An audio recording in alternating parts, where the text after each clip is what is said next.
দুস্থ ও অসহায়দের পাশে সেনাবাহিনী এ স্লোগানকে সামনে রেখে বান্দরবানের রুমা সদর ইউনিয়নে সাধারণ মানুষের জন্য বিনামূল্যে চিকিৎসা সেবা প্রদান করেছে সেনাবাহিনী। রুমা প্রতিনিধি সুই হাচিং মারমার প্রতিবেদনে থাকছে বিস্তারিত। ২রা মে শুক্রবার দুপুর ১২টায় রুমা সদর ইউনিয়নের মুনলাইপাড়া ট্রেড সেন্টারে এ চিকিৎসা শিবির অনুষ্ঠিত হয়। রুমা জোন ও সাতফিল্ড অ্যাম্বুলেন্সের যৌথ ব্যবস্থাপনায় আয়োজিত এ চিকিৎসা ক্যাম্পে প্রধান অতিথি হিসেবে উপস্থিত ছিলেন বান্দরবান রিজিয়নের G2I মেজর পারভেজ। চিকিৎসা সেবা প্রদান করেন গাইনি বিশেষজ্ঞ major doctor Rifat, major doctor Saiful Islam ও ক্যাপ্টেন ডাক্তার সোহাগ। মুনলাইপাড়ার নারী ও শিশুসহ বিভিন্ন শ্রেণীর রোগীরা বিনামূল্যে চিকিৎসা গ্রহণ করেন।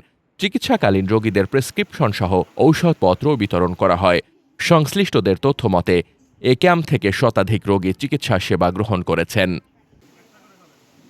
মোহাম্মদ শামীম রেজা, দৈনিক খোলা চোখ।